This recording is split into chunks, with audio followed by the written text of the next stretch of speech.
Et bonjour internet, j'espère que vous allez bien. Bonjour Ladikar le poulet, bienvenue, c'est ton premier message ici. Hilde Hunter, j'espère que ça va. On est, à chaque fois je fais, c'est pas d'horoscope, mais je fais presque l'éphéméride. On est le dimanche 8 décembre, il est 14 h pile poil. On va y aller tranquille aujourd'hui.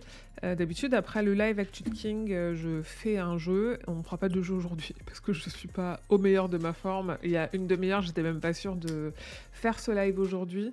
En plus, je pense qu'on va être en petit comité parce que je crois que j'ai annoncé le live genre il y a une semaine. Et puis, j'en ai pas du tout reparlé sur les réseaux. Donc, potentiellement, les gens qui sont là d'habitude ne seront pas là. Je me dis en plus, il y a des peut-être que les gens commencent à préparer les fêtes, tout ça. Linkito était à moins 50%. Oui, c'est vrai, j'ai vu ça en effet. Linkito, petit jeu de casse-tête français que j'avais testé en bêta ici même. En effet, faudrait que je le prenne à moins 50%. Normalement, il y a mon nom dans les crédits, mais je suis pas allée vérifier. J'espère que vous allez bien. En tout cas, un peu mieux que moi.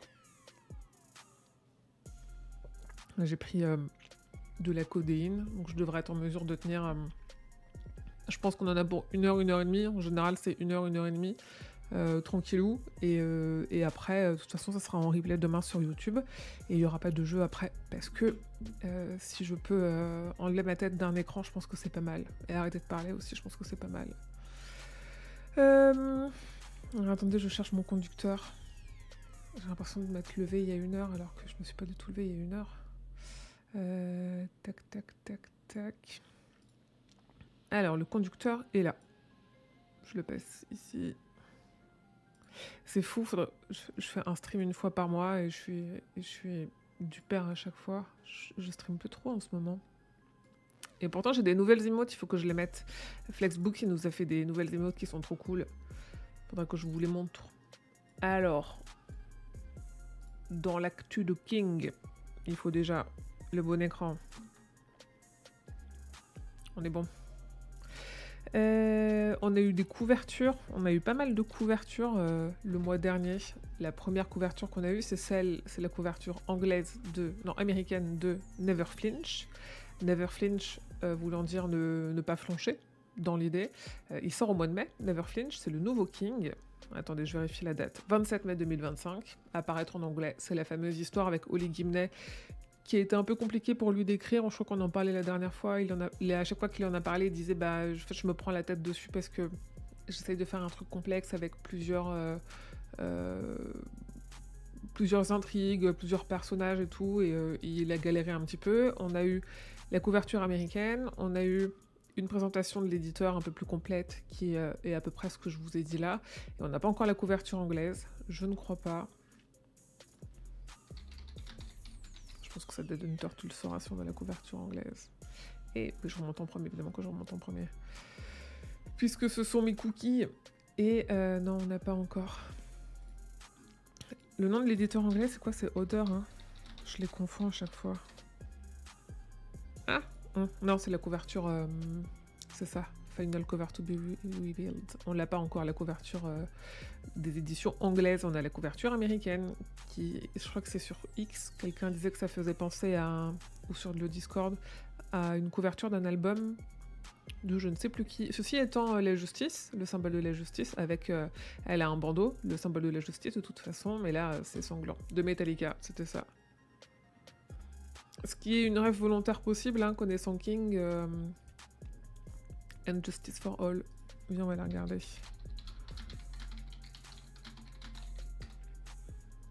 Oui, après, de toute façon, quand tu présentes...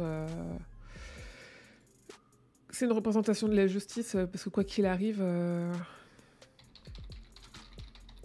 La représentation de la justice qu'on connaît, c'est celle-là. Donc, après, nous, ici, chez King, elle est sanglante, et chez Metallica, elle est juste... encordée. Mais quoi qu'il arrive, c'est la représentation de la justice. Ouais, c'est ça, c'est la justice. Pour moi, du coup, la comparaison, en fait, à ce compte-là, tu peux comparer avec n'importe quelle image qui reprend la justice. Mais bon, en effet, c'est Metallica, c'est du métal. On rapproche beaucoup King et le métal, on pourra en reparler tout à l'heure, en effet.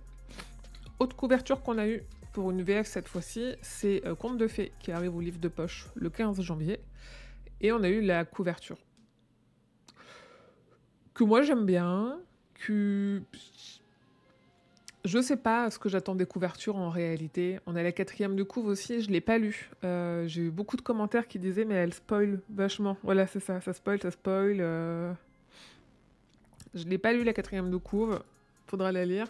Mais oui, elle est ok. Elle est ok, je me dis en même temps, est-ce que j'aurais pas préféré un puits parce que tout tourne un peu autour du puits.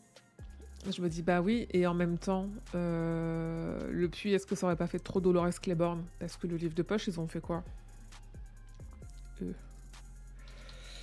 Le livre de poche, pour Dolores Claiborne, ah, ils ont même pas fait un puits.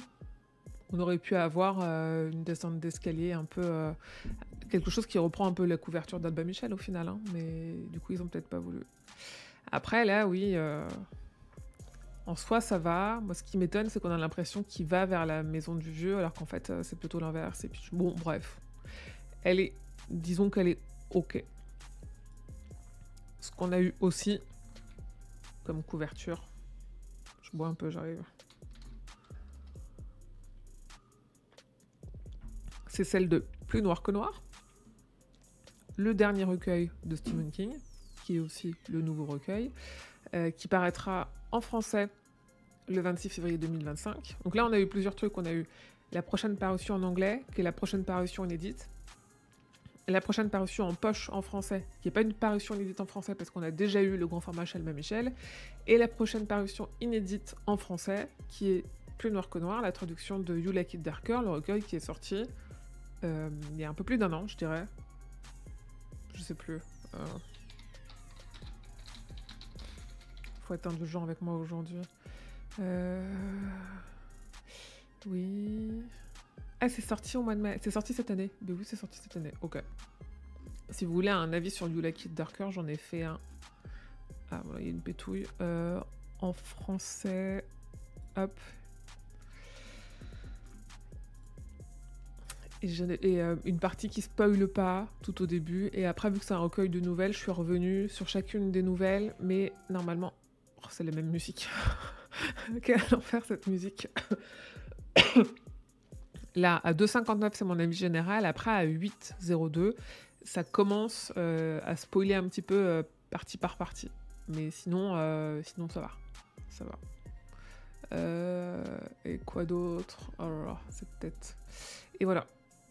Donc, Plus noir que noir, elle reprend... Maintenant, Alba Michel, ils reprennent toujours les couvertures américaines. Donc, elle reprend la couverture américaine. Mais pas avec tout à fait les mêmes couleurs. Parce que... elle est beaucoup plus jaune, et c'est ça qui me gêne. Je pense que des deux couvertures de You Like It Darker... Alors, on les a vues là. Non, on les a vues juste avant. Des deux couvertures... en vrai, cette fois-ci, je sais pas laquelle je préfère. Mais du coup, justement, la voilà, regardez. Si on les met côte à côte, je sais pas si c'est une erreur... Elle est où? Elle est passée où? Faut que je mette en titre de stream, soyez indulgents, je suis fatiguée. Là. À gauche, elle est très très jaune. Et en plus, du coup, ils ont fait un œil brillant au... Bon, pourquoi pas? Ils ont fait un œil brillant au crocodile, admettons. Mais... Non, salut Randy March. Non, non, Plus noir que noir, il sort... On disait quoi? Janvier? Attends. 26 février 2025. Il arrive. Mais là, ce qu'on a vu, c'est la couverture. Et en fait, moi, j'adore cette couve, notamment parce que... comment je peux retrouver ça? Parce qu'en fait, elle s'étend complètement, elle fait tout le tour. La couverture, c'est couverture, dos et 4e de couve. En fait, c'est ça. Et j'adore ça. De me dire qu'on a une vraie continuité. Parce que là, c'est le dos hein, qu'on appelle là où il y a du coup la pliure, en fait, où il y a les infos quand on le range dans la bibliothèque. Et là, c'est la 4e de couve. Et ça, c'est trop cool. J'aime bien quand il y a une continuité comme ça. Oui, mais il est très... Moi, j'ai adoré ce recueil. J'ai vraiment adoré ce recueil. Et là, du coup, ça a cet avantage-là, sauf qu'en fait, j'aime pas trop les couleurs. Et j'espère juste... On va aller regarder ce que ça se trouve. En général, la couve qu'ils nous envoient, c'est la couve définitive. Mais, ah oui, mais à chaque fois. Ouais, parce que Babelio, ils ont la même. Ils ont le même jaune, jaune cracra. Alors que ça, c'était plus joli. C'est trop jaune, ça. On verra après, avec un peu de chance. Ah, il y a cette édition-là aussi qui avait repris un petit peu. Et c'est plus proche de ça, quand même. Avec un petit peu de chance, Albin Michel, ils feront un joli effet de couverture. Donc on aura quelque chose de sympa. De la brillance. Peut-être que le jaune qu'on voit très jaune, c'est pas... C'est couleur or, en fait. Et... il y a eu ça pour le Danse Macabre qui est sorti chez JC Lattès, où en fait il rend mieux en vrai que comme ça, parce que vu que le doré est doré, il fait juste jaune quand il est en couverture numérique. Voilà, côté couverture, ce qu'on a eu. Et justement, en parlant de You Like It Darker, si on revient, il est là. Il a gagné. Chaque année, je ne sais pas si vous connaissez Goodreads, qui est un site c'est des communautés de gens qui lisent. Moi, j'ai un profil dessus, ça me permet de comptabiliser le nombre de livres que je lis à l'année. Après, je suis un peu une accro des stats de lecture, donc j'ai 3 applications pour ça, parce que les 3 m'apportent des trucs différents, mais moi, ce que j'aime bien sur Goodreads, c'est que c'est aussi, on ajoute des amis, on voit ce qu'ils lisent, ce qu'ils ont lu, ce qu'ils veulent lire. Quand on peut mettre ses progressions de lecture. Genre, si vraiment vous aimez bien montrer que vous lisez beaucoup, que vous lisez peu, vous pouvez chaque jour aller dire je suis à 10%, je suis à 20% et tout sur la progression du livre. Je sais pas si je suis connectée à mon compte là. Et non, je suis pas connectée. Et aussi, moi, j'aime bien voir... Il y a des personnes dans mon entourage qui sont sur Goodreads. Je sais les livres qu'elles aiment bien. Il y a un gros potentiel que je les aime bien aussi. Genre Adeline, qui est peut-être pas là, qui fait partie de la commu aussi. S'il y a un livre qu'elle a aimé, auquel elle va mettre 4 ou 5 étoiles, je vais aller m'y intéresser. Et à l'inverse, il y a un livre l'autre jour où elle a mis 2 étoiles avec une mauvaise critique. Et moi, il était dans ma pile à lire et du coup, je l'ai viré de ma pile à lire. Vous pouvez faire des étagères où vous classez, vous pouvez faire justement des piles à lire, les choses que vous voulez lire, les choses que vous voulez emprunter. Voilà, c'est un truc. Et pour suivre ses lectures, ses envies de lecture, les livres qu'on possède, et voir un peu ce que mettent les gens. Et donc du coup, chaque année, ils invitent la communauté des personnes qui sont sur Goodreads à voter dans des catégories différentes. C'est là où en fait il faudrait que je me connecte. À voter dans des catégories différentes pour le livre de l'année. Et donc, il y avait... tac. C'est ça. Non, je vais pas me connecter. Il y avait la catégorie... Il y a une catégorie fiction, une catégorie fiction historique, mystère et thriller, romance, romantasy, fantasy. En plus, il s'adapte. Romantasy, il y a 3 ans, il n'existait pas. Science-fiction, horreur, premier roman, audiobook, young adult fantasy, young adult fiction, non-fiction, mémoire et histoire et biographie. King, chaque année, il est dans au moins une des catégories. Des fois, il est dans thriller, des fois, il est dans horreur, des fois, il est dans les deux. Il y a une année où il était dans horreur avec je sais plus dans thriller avec je sais plus quoi, et dans horreur avec un autre truc, avec le 3e tome des aventures de Gwendy. Donc, il y était 2 fois. Et donc, et en fait, souvent, les fans de King sont nombreux et très présents sur la communauté Goodreads. Et en fait, vu que c'est les gens de la communauté qui votent, il a gagné avec 60 901 votes. Le numéro 2 a 46 932 votes. Donc c'est un peu écrasant. Après, moi j'aime bien aussi aller voir ça parce que ça me donne des idées de lecture. Moi j'aime bien aller lire les trucs qui sont assez populaires et que les gens vont beaucoup recommander et beaucoup aimer. Et je me dis, lui il a quand même 46 000 et ceux d'après ça passe à 24 000. C'est qu'il a vraiment été apprécié. Donc je pense que je vais le mettre dans ma pile à lire à un moment donné, je vais aller voir. Et ce qui est intéressant aussi, c'est qu'il y a des notes. Genre là, You Like It Darker, il a quand même une moyenne de 4,26 sur 48 924 votes. C'est énorme, 4,26 sur 49 000 avis. Vous ne trouverez aucun resto qui a ça, par exemple. Et lui, il est un peu moins bien. Sur 76 000 avis, il est à 3,76. Mais 76 000 avis. Hein. Il y a plus d'avis pour lui que pour lui. Voilà, donc il a gagné le Goodreads Choice Award de la catégorie horreur. Sachant que c'est un recueil, il n'y a pas que de l'horreur dedans, mais c'est toujours un peu difficile de classifier. Quand bien même ils font vraiment l'effort, là ils ont mis la fantasy à part de la fiction, mais parce que je pense qu'il y a tellement de young adult fantasy qu'ils ont été obligés de le séparer à un moment donné. Ils s'adaptent. Et en sortie de livre. Parlons aussi de Misery, qui revient en livre audio en France. Attendez. Ah oui, c'est bon. Qui revient en livre audio en France chez Audiolib. Ça existait déjà en livre audio Misery. Là, ce qui change, c'est la personne qui narre. On avait un homme avant qui narrait l'histoire. J'ai oublié son nom. Là, maintenant, on a Marie Bouvier. Je ne sais pas si on peut aller écouter sa voix à Marie Bouvier. C'est Marie Bouvier. Est-ce qu'on peut entendre ici? Alors, attendez. Je vais mettre la musique. Et je vais monter le son. C'est intéressant, je trouve, d'avoir changé, d'avoir mis une voix féminine pour Misery, en fait. Parce que c'est quand même... le personnage principal, c'est Annie Wilkes, et c'est une femme. Qu'est-ce que je disais? Oui, si je vais faire un truc bien ou j'improvise. Je sais pas, c'est nul. Bonjour à tous, bienvenue sur le site RS Doublage. Vous êtes bien sur la page de Marie Bouvier. Non, vous êtes bien sur la page de Marie Bouvier. C'est con. Attends, je vais refaire un truc plus normal. Bonjour, c'est Marie Bouvier. Vous êtes bien sur le site de RS Doublage. Non, aidez-moi les mecs, qu'est-ce que je dis? Bonjour, c'est Marie Bouvier. Bienvenue sur le site RS Doublage. Bonne visite sur ma page. À très bientôt. Elle a fait vachement de doublage. Série, télé... Elle double ici dans la série Mister Mercedes. Ah, nice. Moi, son nom me parle, mais je sais pas pourquoi son nom me parle. Après, bon, j'imagine que Marie Bouvier, c'est un nom assez courant. Tac, tac, tac. C'est son premier King, a priori. Ah non, elle avait fait Histoire de Lisée. Mais oui, mais je l'ai mis dans l'actu en plus.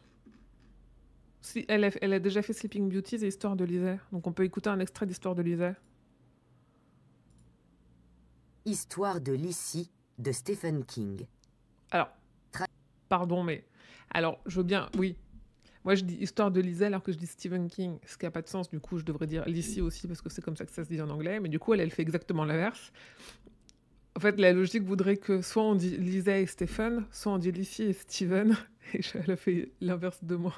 Traduit de l'anglais par Nadine Gassi. Cette abstraction du revolver dans sa main de poète aux doigts effilés. De grâce, mon Dieu, faites que ce ne soit pas un autre de ces fous furieux. Pensa-t-elle. Faites que ce soit pas un autre Blondie. C'est pas mal, hein? Je me suis mise à écouter des livres audio parce que si vous avez Spotify et vous avez un abonnement premium sur Spotify, vous avez 10 heures de livres audio gratuits par mois. Il n'y a pas toute l'offre, mais il y en a pas mal. Et moi, genre, j'ai lu le dernier Valérie Perrin, Tata, sur lequel j'ai un peu ramé. Et en fait, pour avancer plus vite, j'en ai... Oula, je suis en train de casser mon micro. Pour avancer plus vite, j'en ai écouté des parties grâce à mon abonnement Spotify. Ouais, ça donne envie de l'écouter. Je pense que Misery à écouter, c'est pas mal. Alors, attendez, parce que... On était sur Audiolib. On va retourner sur Audiolib, on va aller chercher Misery. Mais normalement, elle est là. Et il n'y a pas d'extrait encore, c'est dommage. Par contre, Audiolib, en général, je crois que c'est eux, ils font un truc bien. Sur leur Instagram, ils font une story où il y aura un extrait. Ou en tout cas, on est en train d'enregistrer, machin. Et on devrait le voir. Et ça paraît bientôt, hein. Coucou Flexbooks. Oh là là, sous la pluie, t'es bien courageux. Moi, déjà, je suis sortie de sous ma couette. J'ai l'impression d'avoir fait un effort gigantesque. Merci de faire le coucou sous la pluie. Et donc, du coup, c'est le 20 décembre 2024 que sort la nouvelle version de Misery. Alors, attendez, je vous remets la musique, mais je vais vous rebaisser le son. Sinon... Hop, je mets à 0,19 et... Vous entendez rien, là? Donc, pardon, alors...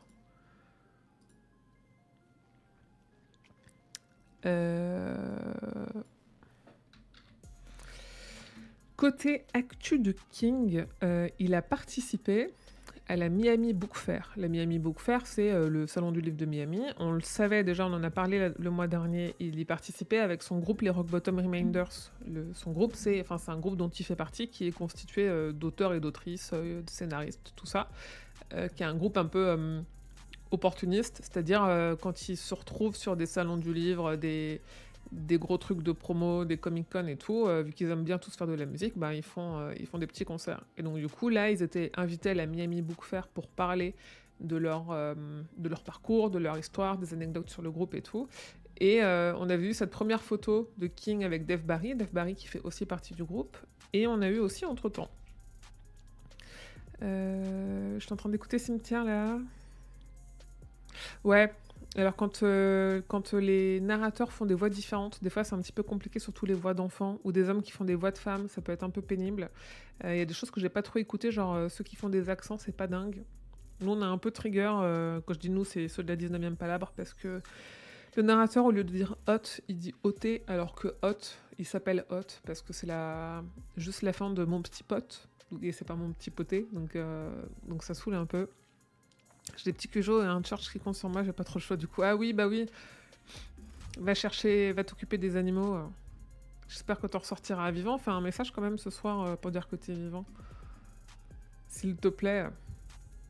Alors, attendez, j'allais chercher quoi? J'allais chercher ici, les Rock Bottom Reminders. Et donc, ils ont fait une conférence d'1 heure qui a été retransmise et que je vous ai mise ici, là. Alors déjà, je vous ai mis des petites vidéos. Là, il est sur Stand By Me. Alors, attendez, je recoupe la musique. Ah.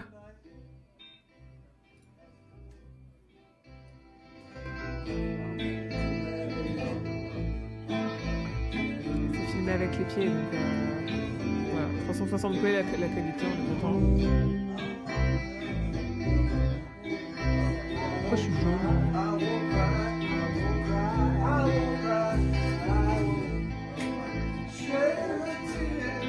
Voilà. Bon, King n'est pas chanteur, il n'est pas guitariste, hein, c'est pas son boulot. Merci. Merci, Monsieur King. Donc, il y a ces petites vidéos-là. Il y en a d'autres, mais du coup, je vous invite à aller les chercher sur YouTube. Et ce qu'on a aussi, c'est le replay de la conférence, que je n'ai pas traduit, je l'ai regardé. En réalité, on n'y apprend pas grand-chose d'utile. Il y a pas mal d'anecdotes dedans, qui sont des anecdotes de eux en tournée, eux les uns avec les autres, tout ça, qu'on a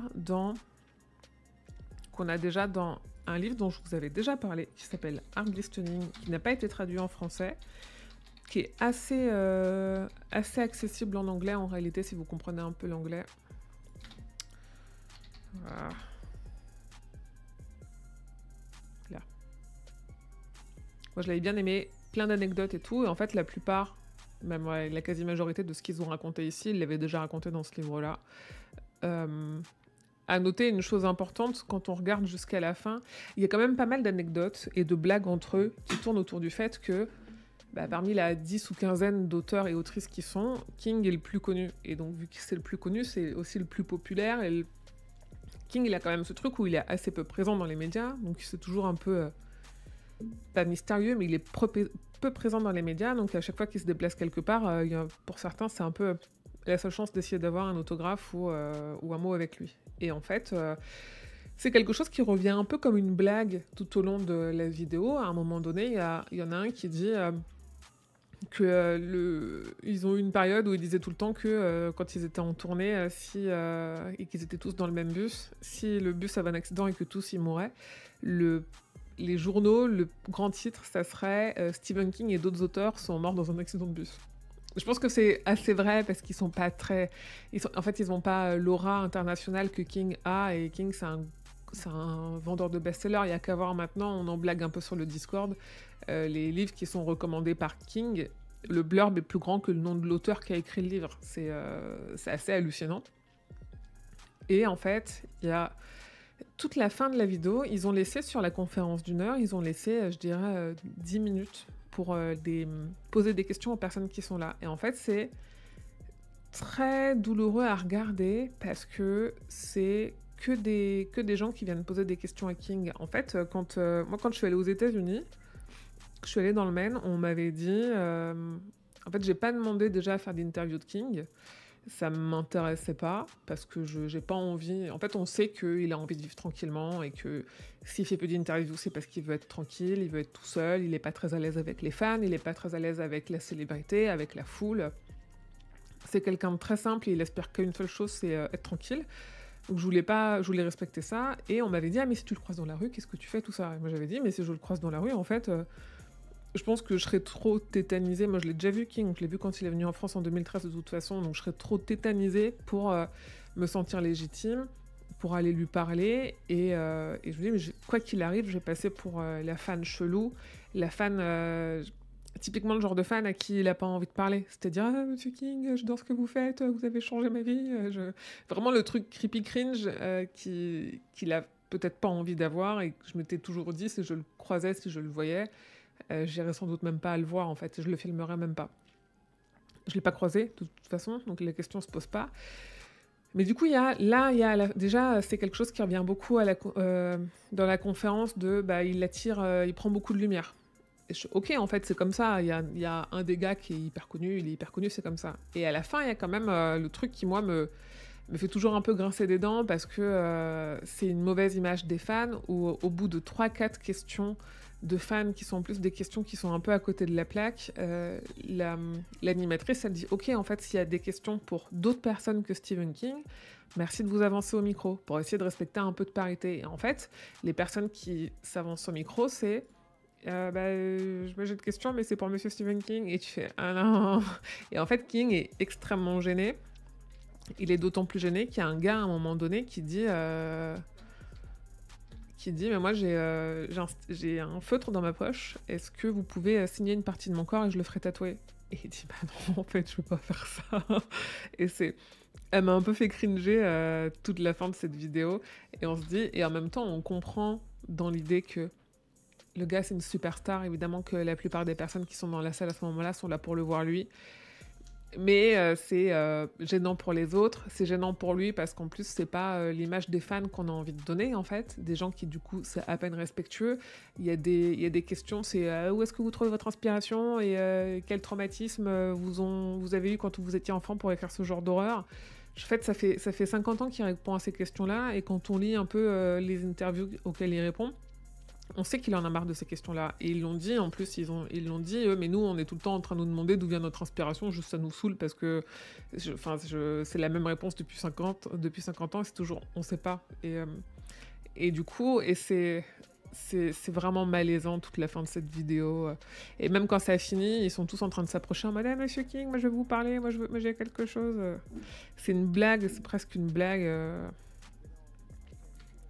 Lui, évidemment, avec son t-shirt Stephen King, évidemment, qui s'approche pour poser une question à King. Je crois, à un moment donné, il y a des réactions... Ah, c'est ça. C'est lui avec le feutre dans sa poche pour avoir un tatouage. Et je crois qu'il se fait couper la parole parce qu'il est trop long dans sa question. Machin...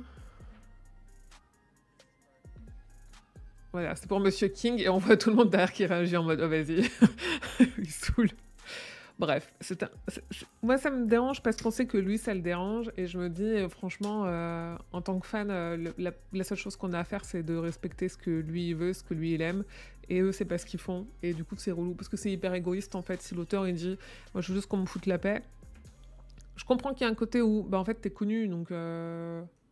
juste t'es connu, assume que ça fait partie du rôle, et en même temps je me dis on peut essayer de montrer l'exemple et de penser à l'autre avant de penser à nous.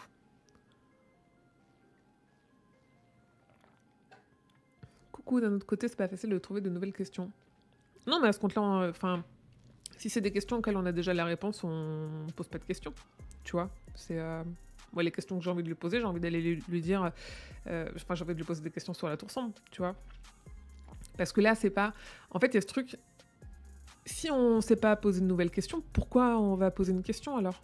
Si on sait que la question a déjà été posée, qu'en plus la question le saoule, et qu'en plus on a déjà la réponse, du coup, ne pose pas de questions. Et passe à d'autres choses. Après, il y a eu une question qui était intéressante, qui était marrante, et qui en plus qui était dans le contexte, c'était « Avec quel personnage de fiction d'un de vos livres vous aimeriez faire un concert ?» Après, il a assez peu écrit de personnages qui font de la musique, donc il a évidemment dit Larry Underwood dans Le Fléau. Ça, c'était une bonne question. Et je me dis, si on n'a pas de nouvelles questions, on ne pose pas de questions, on est là pour ça, quoi. Et je pense que la plupart, ils sont là pour juste avoir l'occasion de parler à King, et c'est tout. Et moi, c'est le genre de comportement qui m'agace un petit peu. Mais voilà, mais en vrai, ce livre-là, hein, si vous comprenez l'anglais, il est assez fun. Il démontre un peu de l'ambiance qu'il y a entre eux et vraiment de...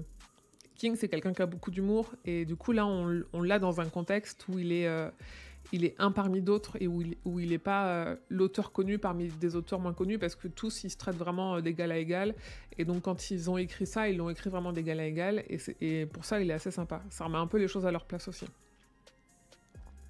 Mais moi, la conférence à la fin, elle m'a un peu fait grincer des dents. En parlant de grincer des dents, King, il a beaucoup grincé des dents récemment parce qu'il est parti de Twitter. On va pas refaire l'histoire, on en a déjà beaucoup parlé ici, parce que Twitter a été racheté par Elon Musk. Elon Musk, il y a un très bon podcast, si le sujet vous intéresse, qui s'appelle Complorama, qui est un podcast de France Inter. Je vous invite à aller écouter Conforama, non pas Conforama, l'épisode qu'ils ont fait sur Elon Musk, qui nous donne un petit peu qui est le personnage, en quoi il est complotiste, pourquoi il est complotiste, et en quoi c'est dangereux que le patron d'un média aussi influent que Twitter/X soit quelqu'un d'aussi proche du futur président des États-Unis qui est complotiste, et soit lui-même complotiste. En gros, en fait, Elon Musk, il a 7 millions d'abonnés, plus que ça, je crois. Il a un paquet d'abonnés, et il leur repartage des infos qui ne sont pas vérifiées, qui la plupart du temps sont fausses, et qui en plus d'être fausses, sont en défaveur de certaines populations. Et donc du coup, on ne peut pas faire ça. Sur ces médias-là, quand on est le patron d'un média, on a un certain devoir, 1, de neutralité, 2, de véracité, et donc en fait, ça fait longtemps qu'on sait que King, ça lui va pas du tout que ce soit Musk à la tête de X, et on le comprend, et là, il se trouve que Elon Musk est en passe de rentrer au gouvernement de Donald Trump. Donc ça pose encore d'autres questions un patron de médias dans un gouvernement, peu importe le gouvernement, de gauche, de droite, et aux États-Unis, c'est pas gauche-droite, c'est républicain-démocrate, c'est pas les mêmes séparations qu'en France. Peu importe le gouvernement, un patron de médias dans un gouvernement, c'est pas bon. Surtout, en plus, X, c'est vraiment un média très important et très influent. Et donc King, alors je rigole parce que King, il a dit « Ok, en fait, moi, c'est plus possible, je me casse ». Le truc, c'est que, ok, moi, je trouve ça très bien, et je pense qu'il a raison. Le truc, c'est qu'il est parti pour Threads. Threads, c'est le Twitter-like de Meta. Le groupe Meta, c'est le groupe de Mark Zuckerberg, le groupe qui détient Facebook et Instagram. Et c'est marrant parce que King, il y a quelques années, en 2019, il était parti de Facebook et d'Instagram à cause du manque de modération des publicités, parce qu'on avait eu la preuve que les publicités avaient été... en fait, on peut pas faire ce qu'on veut en termes de publicité quand on est en campagne présidentielle, et qu'il y avait eu des micmacs sur les publicités pro-Trump et les cibles qu'il y avait eu sur Facebook, et où en fait on se dit, il y a des preuves aujourd'hui qui montrent que la pub sur Facebook a influencé le vote des présidentielles, mais quand Trump a été élu la première fois. Donc même pas là cette fois-ci, ni du coup Joe Biden, mais la fois d'avant. Et King avait quitté Instagram et Facebook en mode, en fait, les gars, si vous êtes là pour relier des fake news ou faire n'importe quoi avec vos publicités et influencer les votes, moi je pars. Et donc il disait, moi je suis sur Twitter. Entre-temps, Twitter a acheté, donc il est revenu, pas sur Facebook, mais il a été obligé de revenir sur Instagram, parce que pour créer un compte Threads, on est sur Instagram. Et du coup, il y a un truc un peu gênant, parce que en fait, sur Threads, je sais pas si vous êtes sur Threads, il y a quand même beaucoup de comptes. C'est très orienté créateurs et créatrices de contenu. Donc ça, c'est OK. Et il y a aussi énormément de bots, de comptes robots, de faux profils de femmes, de belles femmes, qui sont en fait des scams, c'est-à-dire des trucs qui vont vous inviter à cliquer sur des liens. Donc c'est des messages qui sont postés de façon un peu random toute la journée, et toutes les personnes qui y répondent vont recevoir genre un message privé où il y a un lien en profil qui renvoie vers des arnaques. Et en fait, King, il a plus de 70 ans, et il se rend pas compte de ça, et donc il est tout le temps en train de répondre à des profils... là, quand on voit qu'un profil a 50 000 réponses, la plupart du temps, c'est pas... il y a des choses vraiment très très gênantes, genre là, en fait, quand on regarde ce profil-là, on se doute que c'est un faux profil parce que quand on va sur le lien, alors je vais pas cliquer parce que j'ai pas envie d'avoir de problème.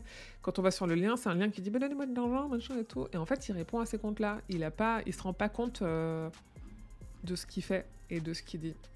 En vrai, la meilleure alternative, ça aurait été Blue Sky. Blue Sky, c'est encore un truc un peu comme Twitter où c'est l'ancien patron de Twitter qui a relancé Blue Sky, mais il y a nulle part où il aura la même audience que sur Twitter. Là, il n'y a qu'à regarder sur Twitter, il avait 7 millions d'abonnés. Et s'il en a 750 000, il a un compte Blue Sky, juste son compte Blue Sky, il l'a pas réactivé. Voilà. Donc il est parti, tout ça pour dire, il est parti de Twitter. Et je pense que son thread, il tiendra pas longtemps. Il publie pas trop dessus, de toute façon. Et donc du coup, j'en profite, il y a aussi Stephen King France sur Threads, j'avais déjà le compte, je postais déjà dessus, et j'ai gagné quelques abonnés avec son arrivée, parce que moi, tout à coup, dans mon flux, il n'y a plus que du Stephen King, vraiment.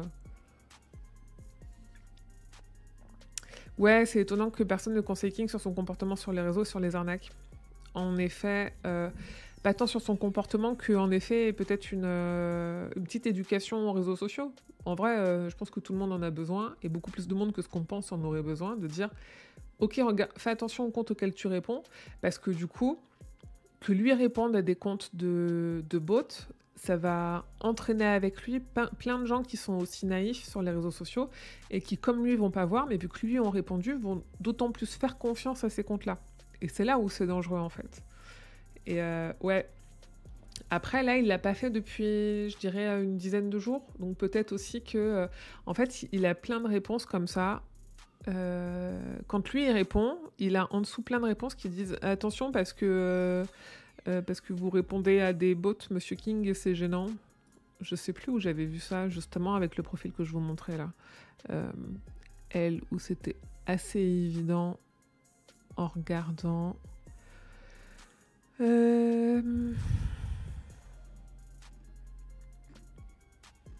Et du coup, les réponses qu'il a eues, j'ai vu à des moments donnés des gens qui disaient « Attention, Monsieur King, vous répondez à des bots. » Après, je suis pas connectée, donc je pense qu'il va pas tout me pousser, mais ouais, moi je suis pas connectée. Voilà.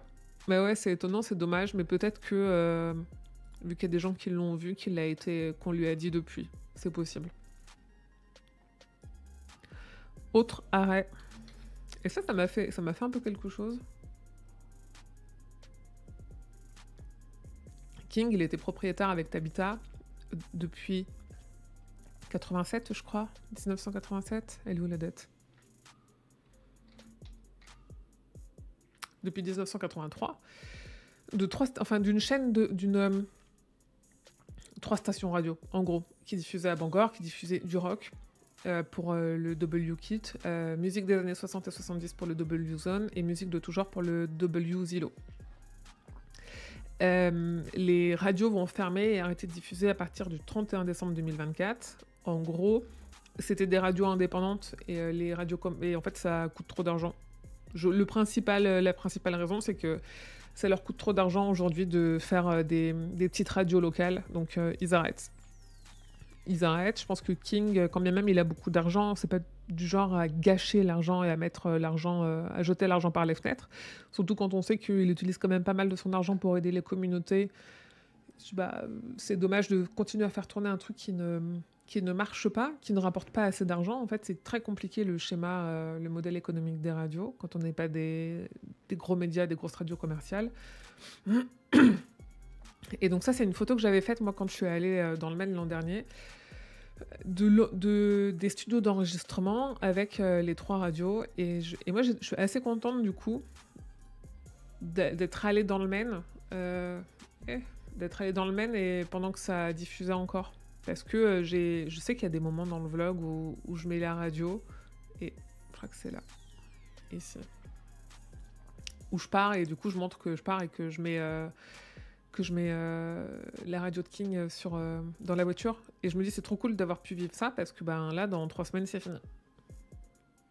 Et je sais que si on va sur le Bangor Daily News, qui est le site du journal local de Bangor, il y a des personnes qui ont partagé des anecdotes qu'ils ont eues avec la radio. Je sais pas si... tic. Ça, c'est ça. Donc vous pourrez aller lire si vous voulez. Je ne l'ai pas lu encore. Après, ça se traduit, vu que c'est une page internet, ça se traduit assez facilement. Hein. Maintenant, dans le navigateur, vous avez des outils de traduction. Hop, et voilà, c'est en français. Merveilleux. Ah oui, bon. Sauf qu'il est... J'essaierai de le lire, mais c'est juste des fans qui partagent des anecdotes avec la radio. Et en parlant des Kings, qui aident beaucoup la communauté, ils ont fait un nouveau don, parce qu'ils en avaient déjà fait un l'an dernier.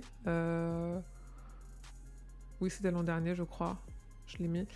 Pour des pompiers, en fait, ils leur ont permis de financer des appareils de désincarcération qui sont... En fait, c'est des espèces énormes paires de ciseaux. C'est des gros sécateurs, mais c'est des sécateurs à tôle. C'est pour pouvoir désincarcérer les personnes plus vite et de façon plus sécure aussi, c'est-à-dire sans moins bouger des structures et sans avoir à amener les camions, à rapprocher le cul des camions des lieux d'accident et tout, ce qui peut être très compliqué. Et surtout faire perdre beaucoup de temps sur le sauvetage des personnes, ça permet de désincarcérer les personnes des véhicules accidentés. Et donc du coup, ils ont offert 25 000 dollars à des pompiers de Fort Kent dans le Maine pour ça. Oh là, je sais pas quel temps il fait chez vous. Ici, c'est la quête. Hein. Côté adaptation... Attends, j'ai plein de trucs d'ouvert là. On va l'enfermer. Hop, ça enferme. Alors, on ferme tout ça. Côté adaptation, on a un tournage qui est en cours à Londres. Il neige. Ah mais là, c'est trop bien la neige. Il a neigé un jour à Paris il y a 2 semaines, mais il a neigé toute la journée. Et là, il pleut. Et j'étais à Disney hier et on a eu très froid. Et quand il a commencé à pleuvoir, c'était un peu compliqué. Mais je pense que c'est ce qui fait aussi que je suis malade aujourd'hui. Mais... oui, on a eu des photos du tournage de Running Man, mais ça, non, 14 novembre, c'est marrant, j'étais persuadée de vous les avoir montrées la dernière fois. Je crois qu'on en avait eu une, on avait eu juste celle-là, et où on avait parlé des gens qui avaient fait des critiques, oui, on en avait parlé, qui avaient critiqué le fait qu'il avait plusieurs couches de vêtements, alors qu'il est censé être sans le sou, et que ses vêtements ont l'air propres, et puis qu'il est pas assez maigre, machin. J'entends. J'ai vu les images de Marche ou Crève aussi, ça me fait envie. Ouais, les seules images qu'on a eues de Marche ou Crève, ôte-moi d'un doute, c'est les véhicules, non? Et donc du coup là, vu que le tournage est en cours, il y a des photos qui sont un peu volées sur le tournage. On a des véhicules, on a, j'ai dire, des stormtroopers, on a des policiers, et voilà. Alors attends, Marche ou Crève. Qu'est-ce qu'on a vu pour Marche ou Crève? Est-ce que je les ai postés là? Alors... Oui, exact, mais ça respecte bien déjà. Ouais, oui, c'était ça, ouais. J'ai assez hâte de Marche ou Crève, en réalité. Ah oui, on a vu Marc Hamill aussi. Ah, je l'ai pas repris, là. Ça me dit quelque chose. J'irai la retrouver, j'irai l'ajouter, du coup. Et d'autres images qu'on a eues de films. Un film que j'attends fort, c'est... Ah non, c'est pas des images là, pardon, c'est la série après. Non, ce qu'on a eu pour le film La vie de Chuck, c'est une sortie sur les écrans. Aux États-Unis, on nous a annoncé 28 mai 2025. Le 28 mai... non, on nous a annoncé 30 mai 2025, justement. Aux États-Unis, la plupart des films sortent le vendredi. En général, quand ils sortent le vendredi, vu que nous, notre jour de sortie des films, c'est le mercredi, en général, du coup, nous, on a les films 2 jours avant eux. Donc, en toute logique, on devrait avoir en France... La vie de Chuck au cinéma le 28 mai. Si, mais là je suis sur les films, j'ai mon petit conducteur, je fais série, film et après les autres trucs. Non, je suis fatiguée, je fais film, série et après je fais les autres trucs. Et du coup dans les films là on a ça pour l'instant. Tic tic. Et donc du coup ouais, en toute logique ça n'a pas encore été officialisé, pas encore annoncé tout ça, mais 30 mai 2025 aux États-Unis, donc 28 mai 2025 en France. Sur les séries, ce que j'ai en premier à vous dire, parce qu'après j'ai un sous-ordre qui a un ordre chronologique de l'info. Non, t'inquiète. T'inquiète, c'est vraiment moi qui suis... je fais les choses dans l'ordre que j'ai dit que je le ferais. On parlait la dernière fois de Flanagan qui adapte Carrie en mini-série de 8 épisodes pour Amazon. Il en a reparlé un petit peu. Il a notamment parlé de pourquoi il voulait faire Carrie, et du coup, enfin, refaire Carrie, il a déjà eu plusieurs des Carrie. Son idée, c'est, en fait, il a des enfants, il a un enfant qui est adolescent, et il s'est dit, ok, ce serait intéressant de voir ce que donnerait le sujet de Carrie, qui est un sujet de harcèlement à l'école, à l'ère des réseaux sociaux, à l'ère du harcèlement, à l'ère des contrôles d'armes à feu dans les lycées, et donc du coup, il veut inscrire... Je pense qu'en série, c'est une très bonne idée, il veut explorer un peu... En fait, il veut faire une histoire de harcèlement scolaire, avec une fille qui a des pouvoirs, mais en gros, une histoire de harcèlement scolaire à notre époque. Ce qui est bien, parce qu'il y a toujours des choses à dire, et c'est ce qui est terrible dans Carrie, c'est que du coup, les événements terribles de Carrie, c'est exactement les mêmes que maintenant, hein. On est toujours avec les mêmes problèmes, on n'a juste plus les mêmes mécaniques. Et en fait, King, à la base, il était hyper sceptique sur ce projet d'adaptation-là. Et en fait, c'est quand Flanagan lui a dit « Si, mais regarde, on peut faire un truc moderne et genre l'adapter à maintenant avec les réseaux sociaux, tout ça. » Et c'est ça qui a convaincu King. Vidéo des vestiaires qui tourne... Oui, avec la dernière adaptation, celle avec Chloé Grace Moretz, c'est ça. Je l'avais pas aimée, celle-là, mais ouais. Les vidéos des vestiaires qui tournaient entre les élèves. Je pense que là, il veut pousser le vice encore plus loin. Je pense que... un peu à la Yellowface. Je sais pas si vous avez lu Yellowface. Je pense qu'il y a un délire un peu comme ça. Oh. Je cherche le passage... C'est ça, Carrie White passant sous un détecteur de métaux, tous ces trucs-là. Et cette emblématique des vestiaires est très différente, parce que les gens ont leur téléphone à la main. Avec les réseaux, c'est sûr, ça peut être... Ouais, ça peut être actualisé.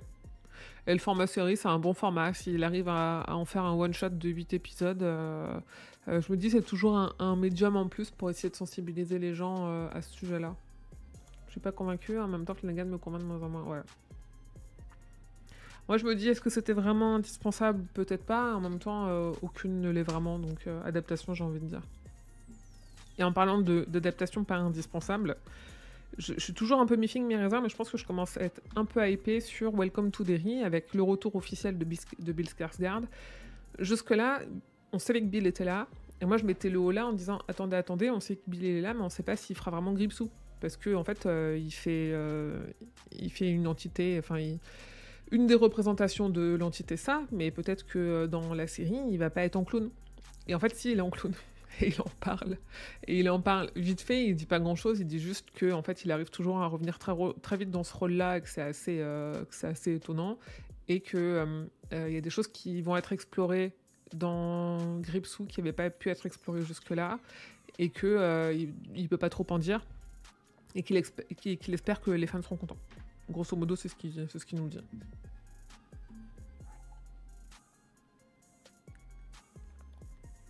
Welcome to Derry, la série, elle est toujours prévue pour, je veux dire, pour cette année, maintenant on est en 2024, pour l'année prochaine.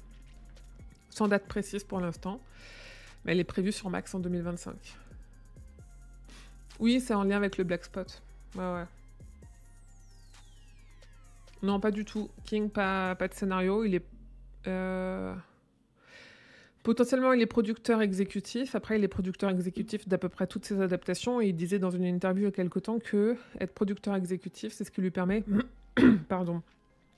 de dire oui au casting, dire oui à la tendance générale du projet, au scénario et tout, dire oui à l'équipe technique. Et il s'implique pas plus que ça en réalité.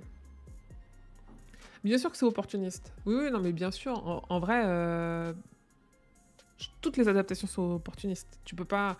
C'est des tels budgets, elles le sont toutes, parce que elles misent sur le fait que King est un nom qui fait vendre. Et là, on est sur une série dérivée du plus gros carton au cinéma dans l'univers de King de ces 20 dernières années, tu vois. Donc, Andrés et Barbara Muschietti, quand on voit le nombre... T'es mieux placé que moi pour le savoir, le nombre de figurines qu'il y a juste sur cette tête-là. Bah oui, ils se sont dit, ok, on va leur en retartiner un petit peu, et puis et comme ça, on va continuer. Après, je doute pas de la sincérité aussi de leur démarche, où c'est des fans, où ils se disent, si on peut faire un truc en lien avec King et gagner en même temps beaucoup de thunes, let's go, tu vois. Je pense que tu peux pas consacrer autant de temps et autant d'argent à des projets sans être un minimum opportuniste, c'est limite nécessaire. Sinon, tu fais des choses qui qui te coûte 10 millions et qui t'en rapporte 3, et c'est pas tenable en fait. Et c'est là où je pense Flanagan va galérer avec La Tour Sombre. C'est que c'est pas un truc d'opportuniste en fait, c'est un truc de fan qui veut à tout prix faire ce qu'il a en tête et où il n'aura peut-être pas la possibilité. Et donc en effet, on en parlait tout à l'heure, l'Institut, on a eu des images, on a une première photo officielle de... ça c'est Luke Ellis, le personnage principal qui est joué par... J'ai plus son nom, au garçon qui joue Luke Ellis. Je l'avais tout à l'heure.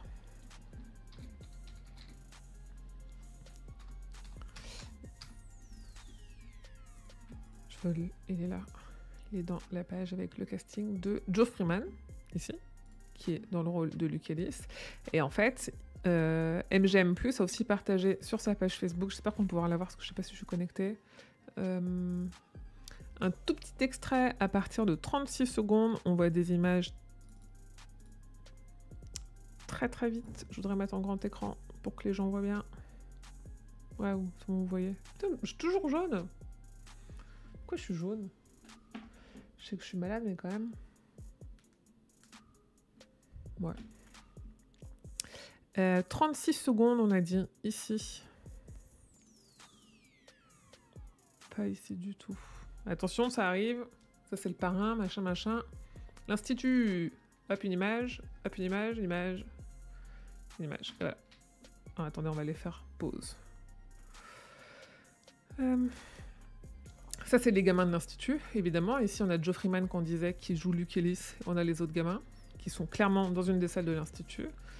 Et ils ont leur truc à l'oreille. Ça, c'est rigolo. Ok. Ici, on a... Je sais plus son nom. La meuf qui jouait dans Weeds. Parker. Oui, mais son nom complet. Mary-Louise Parker, c'est ça, qui joue. On avait son nom. Madame Sixby, dans l'Institut. Mais... Tic, tic, tic. Là, on a Luke Ellis en train de se faire instituer. En fait, je veux pas vous spoiler l'Institut. Donc là, voilà. Et on a... ça, c'est l'enquêteur qu'on trouve au début, le Night Knocker, là. Qui, à mon avis, vu le grillage, est arrivé proche de l'Institut, je pense. Ou alors c'est parce qu'il est en train de faire une ronde, mais vu qu'il fait des rondes de nuit, d'habitude, voilà. Voilà les images qu'on a pour l'instant pour la série L'Institut, qui devrait être cool, en réalité, il n'y a pas de raison qu'elle ne le soit pas, et qui sortira en 2025 sur MGM+. MGM+, on a pas mal de leurs séries qui sont diffusées sur Paramount, nous, en France, et Paramount, c'est un abonnement supplémentaire à d'autres abonnements. Genre moi je regarde From sur Paramount, et Paramount c'est un abonnement en plus de mon abonnement Prime. Donc voilà. 2025, on n'a pas de date. Hop, et ici... Ah oui, à Londres, depuis longtemps, il y avait un projet de Shining au théâtre, et le projet a été relancé. Ils ont fait un appel au casting, un appel aux dons, machin, tout ça, pour jouer Shining au théâtre à Londres et après essayer de l'exporter à Broadway. L'idée, c'était ça. L'an prochain. À un moment donné, on avait même eu la rumeur de Ben Stiller pour jouer le rôle de Jack Torrance. Il est plus trop dans les projets et en même temps, ça datait de mars 2022. Donc c'est plus trop d'actualité. À voir exactement, enfin précisément si ça aboutit ou pas. Mais en tout cas, le projet est relancé. Je fais vite parce que je commence vraiment à fatiguer. De toute façon, on n'a plus grand-chose. On a un nouvel épisode de la 19e Palabre qui est sorti, qui est le podcast que j'ai avec Grand Poil et Zéphiriel sur La Tour Sombre. On est dans le tome 4 de La Tour Sombre. C'est un podcast où on spoil. Je vous en ai déjà parlé ici, mais au cas où il y a des nouveaux et des nouvelles. On spoil La Tour Sombre, donc ne l'écoutez pas si vous n'avez pas lu La Tour Sombre. Ou si vous n'avez pas lu La Tour Sombre et que vous voulez vous faire spoiler, vous pouvez l'écouter parce que épisode 1, on raconte ce qui se passe à la fin. Et donc on en est, voilà, on est toujours à la première moitié de Magie et Cristal. Dans l'épisode qui est sorti le 19 novembre, parce que c'est chaque 19 du mois, on a lu les chapitres 1 à 5 de la partie 5. Et on a déjà enregistré l'épisode de décembre que j'ai commencé à monter dans la semaine. Et voilà. Et aussi, et ça je pense que je vous en reparlerai la prochaine fois, parce que J'ai participé, la ville de Chaumont, en Haute-Marne, le week-end dernier, a organisé le Noël Fest, qui était un week-end métal et littérature. Et moi, le samedi après-midi, j'étais invitée à parler de King, de métal et de littérature de genre, à une table ronde. On a parlé beaucoup de pop culture, beaucoup d'influence, etc. pendant 1 heure. J'ai pas grand-chose à vous dire, à vous montrer là-dessus, parce que l'événement est passé. Il y a du bruit dehors, mais je vais aller la regarder parce que je sais, on a été enregistré, pas filmé, juste enregistré, et ça va finir en podcast sur leur chaîne YouTube, et je voulais aller voir, je crois pas que la diffusion ait commencé, non, mais par contre, je vous mettrai à Roland. Mais oui, putain, j'avais pas fait le rapprochement, j'avais pas fait gaffe à ton pseudo. Tu étais là, merci d'être venu. Et d'être venu te présenter, parce que c'est marrant aussi, il n'y avait pas Pierre Kosterski, au final, il n'était pas là. Il n'y avait que moi. Voilà, et donc normalement il y aura un format podcast sur YouTube, donc je vous en reparlerai à ce moment-là, je mettrai les liens sur les réseaux, je mettrai les liens dans l'actu qu'il y avait sur le site, et j'en reparlerai ici. Et côté agenda, tout ce qu'on a pour le mois de décembre, c'est Misery en livre audio dont je vous parlais tout à l'heure. C'était cool, ouais, mais pour moi aussi c'était cool, c'était vraiment une super expérience. Moi parler de King, c'est toujours chouette, et j'étais très très contente des questions à la fin. Il y avait des choses vraiment très très intéressantes. Tu vois, la question qu'il y a eu sur la place que prend King dans les étagères d'horreur, alors qu'il n'y a déjà pas beaucoup de place, je m'étais jamais fait la réflexion, c'était vraiment très intéressant de pouvoir parler de ça. Et c'est un peu tout le but de ce que je fais avec Stephen King France, c'est des communautés où on peut parler de King et de tout ça. Et du coup, j'ai hâte de pouvoir parler d'autres livres dans un autre podcast, et notamment le tien. Et après, tout ce qu'on a, c'est en janvier, c'est conte de fées en poche. On a une fin d'année, alors pas tout à fait calme, parce qu'en fait, on a beaucoup d'infos sur les adaptations. Parce qu'évidemment, les chaînes, elles sont en train de préparer leur programme 2025, donc elles commencent à teaser sur ce qui sort en 2025. Mais voilà, en gros, pour l'actu de King. Et j'ai vu que ça, je l'avais pas. Alors attendez. Je vais me le mettre de côté, j'ai planté un truc dessus. Hop. Voilà. Je sais pas si vous avez des questions. C'était David, le créateur du fanzine Vidéostopsie, qui a posé ces questions. Ah oui, c'était quelqu'un de très intéressant. Ouais. Il est venu aussi discuter après. Je connais pas du tout Vidéotopsie. Je vais me le mettre de côté. Parce qu'en effet, il avait des questions très pertinentes. Fanzine cinéma. Trop bien. Ok, écoutez, clairement, on va pas faire de jeu. On va couper ici, sauf si vous pensez que j'ai oublié des choses. Si vous avez des choses à rajouter, c'est maintenant ou jamais. Et je vais vous envoyer... c'est marrant, il me semblait que Mimi, elle streamait. Je vais vous envoyer vers Nodus, qui est avec Fibre Tigre. Ça tombe bien, parce que Fibre Tigre, il est très King. En tout cas, cool, l'actu de King, c'est tous les combien de temps c'est tout. Alors normalement, c'est chaque premier dimanche du mois. Dimanche dernier, j'ai pas pu parce que j'étais à Chaumont le samedi et que j'avais un autre truc le dimanche. C'est toujours un des premiers week-ends du mois. En général, le dimanche en début d'après-midi. Ça arrivait de temps en temps que ce soit le samedi. Quoi qu'il arrive, une semaine avant, c'est... Alors attends, je peux te montrer. Hop, tac, tac, tac. Une semaine... Non. Mais... ça coopère pas. Je le mets sur les réseaux sociaux. Je le poste sur les réseaux sociaux toujours à un moment donné. Là, je l'ai posté qu'une fois, mais parce que j'étais un peu à l'arrache. Si tu vas voir de temps en temps sur la chaîne, tu peux voir que... c'est moi. Normalement, il y a un programme quelque part. Tac.